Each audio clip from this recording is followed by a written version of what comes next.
My wife said I was too boring for her, until I caught her with another man in our bed. So I called her father to see what his perfect daughter was doing. That phone call destroyed her. I still remember the night when everything inside me shattered like glass. It began with words that sounded harmless at first, words that slipped from her lips so casually I almost laughed. She said, "You're too boring for me." I thought maybe she was teasing me, that she wanted me to plan a trip or try something new, maybe go out more instead of staying home. I never thought those words would be the beginning of the end. Because when someone you love starts calling you boring, it's not about your habits.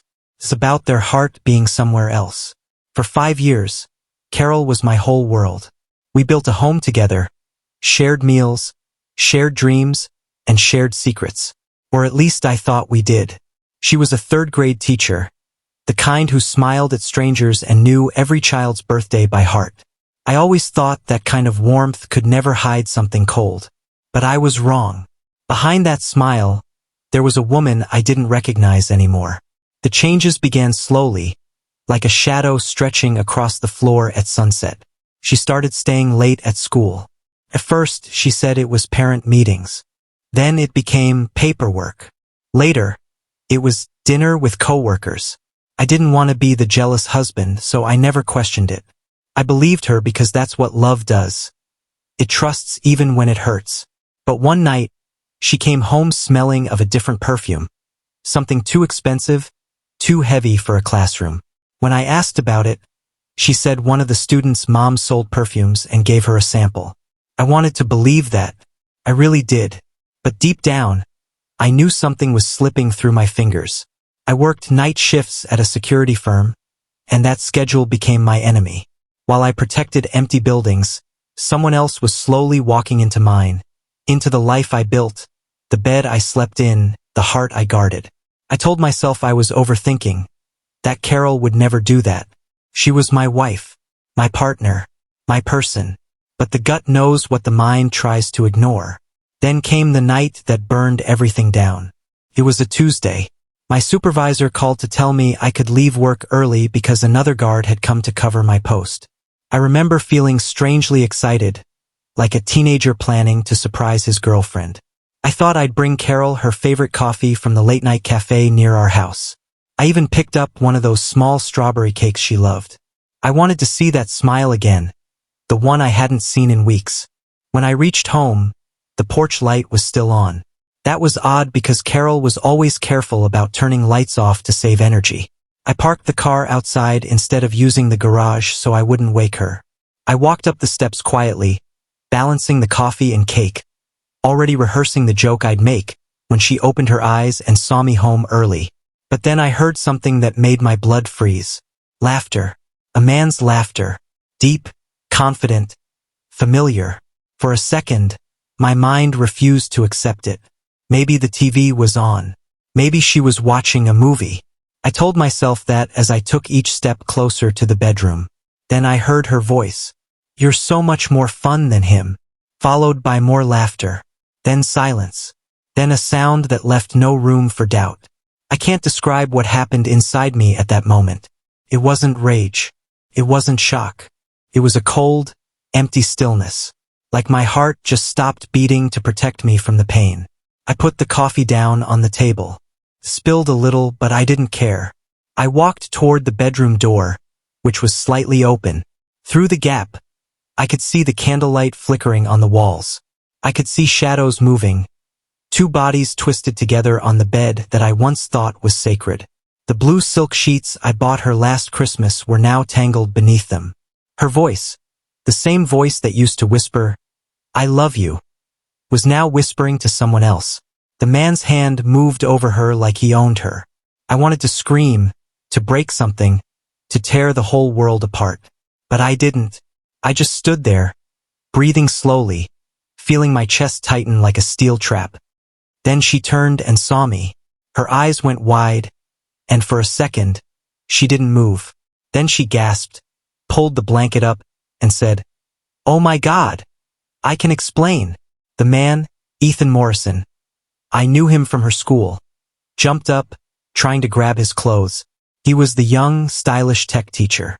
The one she mentioned a few times casually, saying he helped fix her computer. I never suspected anything more. I remember my voice sounding strange. Hollow. I said, "Don't bother explaining. I can see everything I need to." She shook her head, desperate, her words tumbling out. "You don't understand. It's not what it looks like." And that's when she said it, the sentence that burned every remaining thread of compassion I had left. She looked me straight in the eyes and said, "You're too boring for me. Okay? You never make me feel anything anymore." I needed someone who makes me feel alive. I just stood there. No anger, no yelling, no throwing things. I felt nothing. Just a strange, quiet calm that was far more dangerous than rage. I picked up my phone, scrolled through my contacts, and found a number I hadn't dialed in months. Her father's. When I hit call, Carol's expression changed instantly. Her face lost all color. She whispered, "No, please don't. Don't you dare." I looked at her and said calmly, "You wanted excitement, Carol. Well, let's make tonight exciting." When her father answered, his voice was groggy. "Hello, Mr. Whitaker," I said quietly. "It's Bernice. You should come over. There's something you need to see. Something about your perfect daughter." He sounded confused. "Is everything all right?" "Just come," I said, "and bring the respect you always talk about." When I ended the call, the silence in the room was heavy. Ethan stood there half-dressed, stammering something about leaving, but I pointed at him and said, "No one leaves until he gets here." Carol was shaking, tears running down her face. She tried to grab my arm, but I stepped back. "You don't have to do this," she said. "Please, you'll regret it." I looked around the room, the candles, the wine glasses, the crumpled sheets, the strawberry cake still in my hand, and I said, "I already do." 10 minutes later, headlights appeared outside. Mr. Whitaker's car. Carol looked like she might faint. "Bernice, please don't let him see me like this. Please." I opened the front door without a word. When he stepped in, he looked tired, worried. "Son, what's going on? Why did you call so late?" I pointed upstairs. "You'll see. Second door on the right. I think you should see what your daughter calls excitement." He looked at me, then slowly climbed the stairs. I followed a few steps behind, watching his face when he reached the door. He opened it and the scene spoke for itself. The candles, the half-dressed man, the sheets. His daughter sitting there frozen, unable to speak. He didn't shout. He didn't curse. He just looked at her with eyes that carried a lifetime of love turning into disbelief. "Carol Marie," he said softly, "what have you done?" She tried to speak, but the words collapsed in her throat. Ethan tried to step forward, to shake his hand, but Mr. Whitaker just raised a hand and said, "Don't." For a long time, no one spoke. Then he said quietly, "Get dressed. Both of you. Now." He turned to me, his eyes filled with pain. "Son, I'm so sorry." I nodded. "You don't have to be." She made her choice. When they came downstairs, Carol was crying so hard she could barely breathe. Mr. Whitaker looked at her, then at me and said, "I'll handle this." I just nodded again. "You don't need to. It's already handled." He walked out with her, and the last thing I heard was her sobbing, saying my name over and over. But I didn't follow. I just stood there, alone in the silence, staring at the cake I bought to make her smile. And that was the night everything changed. The night when my wife's lies met the cold light of truth. The night when a single phone call destroyed the illusion she had built so carefully around herself. When her father's car pulled into the driveway, the entire house fell into a silence so heavy it felt like the walls themselves could hear the shame breathing in the air. I stood at the bottom of the stairs, watching the headlights flicker through the curtains, knowing that in just a few minutes, the illusion Carol had built around her perfect life was about to crumble like a glass castle under a hammer. She whispered my name, trembling, begging me not to do this, saying it would ruin everything. I didn't respond. I just waited, listening to the slow sound of footsteps approaching the door, the familiar knock that used to mean family dinner and Sunday visits. But tonight, it was the sound of truth arriving. When I opened the door, Mr. Whitaker looked confused, like he had stepped into the wrong story. He asked what was going on. His voice calm but carrying that edge every father gets when he senses something is deeply wrong. I didn't say much, just pointed up the stairs and told him his daughter had something to tell him. The walk up those stairs must have felt like a lifetime for him, each step echoing with the weight of the reality waiting at the top. When he reached the bedroom door and pushed it open, the scene spoke louder than any words ever could. His little girl, the same one he'd walked down the aisle, the same one he'd called his pride and joy, sitting on a bed with another man, the sheets twisted, the candles still burning like evidence of every lie she told. Carol tried to speak, but her father's expression stopped her cold. I will never forget the look on his face. Not rage, not even shock, just a deep, soul-level disappointment that seemed to drain the color from the room. Ethan stood there, half-dressed and stammering, trying to explain the unexplainable, talking about misunderstandings and moments of weakness. Mr. Whitaker didn't even look at him at first. He just stared at his daughter, the one who had always been his example of morality, and said in a quiet voice, "I don't even know who you are anymore." She started crying then, saying it was a mistake, saying I hadn't been enough, saying she needed passion and adventure. Her words sounded empty against the reality of the scene. When her father finally turned to me, he didn't have to ask what happened. The evidence was everywhere. The wine glasses, the candles, the disheveled sheets. "You did the right thing calling me," he said softly. She needed to see the face of the man who raised her while she stood in the ruins she built herself. After that, the house felt like a storm had passed through it. Ethan left in a hurry, eyes on the floor, his whole image of confidence shattered into dust. Carol followed her father downstairs, pleading, begging him not to hate her. But he didn't say a word. He just walked out, shoulders slumped, leaving her to face the silence she'd created. When the door closed, she turned to me and said the words that made everything clear. "You've destroyed me." No, I thought, "You destroyed yourself." All I did was shine a light on it. The days that followed were a blur of consequences she couldn't escape. The town found out, small places always do. Her colleagues whispered behind her back, parents at her school started asking questions, and the administration couldn't ignore the scandal. It wasn't long before Ethan's wife found out too, thanks to Mr. Whitaker, who believed that if a family was being torn apart by lies, they deserved to know the truth. By the end of the week, Carol's affair was no longer a secret. It was a cautionary tale echoing through coffee shops and grocery store aisles. Then came the real blow. Ethan's wife filed for divorce, exposing emails, hotel receipts, and school credit card records that tied them both to misconduct. The school district stepped in, launching an investigation that ended with both of them losing their jobs. And while she cried about her career, about her reputation, I sat there realizing she wasn't sorry for the betrayal. She was sorry for getting caught. Her messages started flooding in soon after, first apologies, then accusations. She said I had ruined her life out of revenge, that I had turned her father against her, that I was heartless for letting everything burn. But I never replied, because the truth was that one phone call, the one she begged me not to make, didn't destroy her. It revealed who she really was. The destruction came from the lies she built, the choices she made, and the consequences she never thought would catch up to her. Weeks later, I sat on the porch with Mr. Whitaker, drinking coffee as the morning sun broke over the horizon.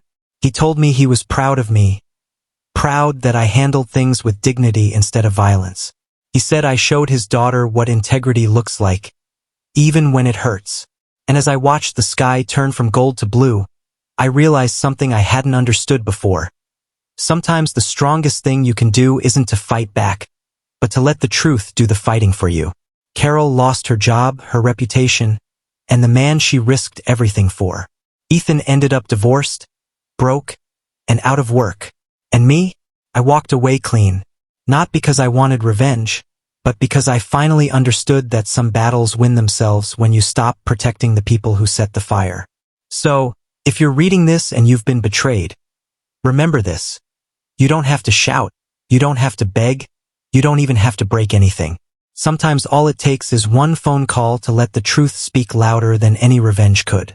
Weeks turned into months, and the chaos that once swallowed my life slowly settled into silence. Not the kind of silence that comes from loneliness, but the kind that comes after a storm finally passes. When the air is clear, the sky is blue again, and you can finally breathe without feeling like the world is crumbling. Carol tried to reach out at first, flooding my phone with calls, texts, and voicemails full of apologies that sounded more like excuses. I never answered, because by then, I had learned something important. Closure doesn't come from hearing, "I'm sorry." It comes from accepting that some people will never understand the damage they caused. When the school investigation ended, everything about her affair became public. The emails, the fake receipts, the hotel bookings, all of it came out. The district filed charges for misuse of funds, and both she and Ethan faced consequences they never saw coming. Ethan tried to blame her, claiming she manipulated him, but the evidence spoke for itself. Carol lost her job, her teaching license, and the future she once bragged about. It was painful to watch at first, not because I felt sorry for her, but because it was heartbreaking to see how far someone could fall just because they wanted excitement. Her father, Mr. Whitaker, never looked at her the same again. He still checks in on me every few weeks, sometimes bringing over fresh coffee and talking about the past like it's a different lifetime. He told me once that what hurt him most wasn't what she did. It was how easily she lied about it. "You showed me the truth, son," he said. "And as much as it broke my heart, I'm glad I know who my daughter really is." Those words stayed with me, because in that moment, I realized that sometimes truth hurts, but it also heals. Carol eventually stopped trying to contact me. Last I heard, she moved back in with her parents for a while, working part-time at a small retail store to make ends meet. People in town still whisper about what happened, but I don't join those conversations. I don't need to. Her life became the consequence she once thought she'd escape. The same woman who once said I was too boring now lives a life defined by regret. And me? I finally found peace in simplicity. The very thing she said she didn't want. I sold the house, too many memories in those walls, and bought a smaller place near the lake. It's quiet there, peaceful. Sometimes I sit on the porch at sunset, watching the water reflect the orange glow of the sky, and think about how everything can change with a single decision. That night when I caught her, I could have chosen anger. I could have chosen violence. But instead, I chose truth. And that choice saved me from becoming someone I'd hate to look at in the mirror. I eventually started seeing someone new, a woman named Jennifer. She's a paramedic, strong, honest, the kind of person who doesn't play games or hide behind excuses. When I told her everything that happened, she just smiled softly and said, "You don't have to be ashamed of surviving someone who didn't know your worth." That one sentence hit harder than any advice I'd ever been given. Because for so long, I thought Carol's betrayal defined me. But it didn't. Freed me. Now, life isn't perfect, but it's real. I wake up every morning knowing I don't have to walk on eggshells in my own home. I don't have to wonder if the person beside me is telling the truth. I don't have to pretend that stability is boring, because I know stability is peace, and peace is priceless. Sometimes Mr. Whitaker and I still talk about that night. He always says the same thing. "That phone call you made didn't destroy her, son. It just revealed who she really was." And he's right. All I did was let the truth speak louder than the lies. The rest took care of itself. So here I am, free, focused, and finally at peace. The woman who said I was too boring lost everything chasing excitement, while I found a life built on honesty and quiet strength. I guess that's the thing about karma. It doesn't always arrive with a bang. Sometimes it shows up in silence, watching from the shadows, waiting for the right moment to let people reap what they've sown. And if anyone ever finds themselves in my shoes, standing in the middle of betrayal, wondering what to do, remember this. You don't have to yell, you don't have to break anything, and you don't have to lose yourself trying to prove a point. Just tell the truth. The truth has a way of doing the rest. Because in the end, the most powerful revenge isn't anger, it's peace. And sometimes the trash really does take itself out. Like, share, and subscribe for more stories of strength, truth, and finding peace after betrayal.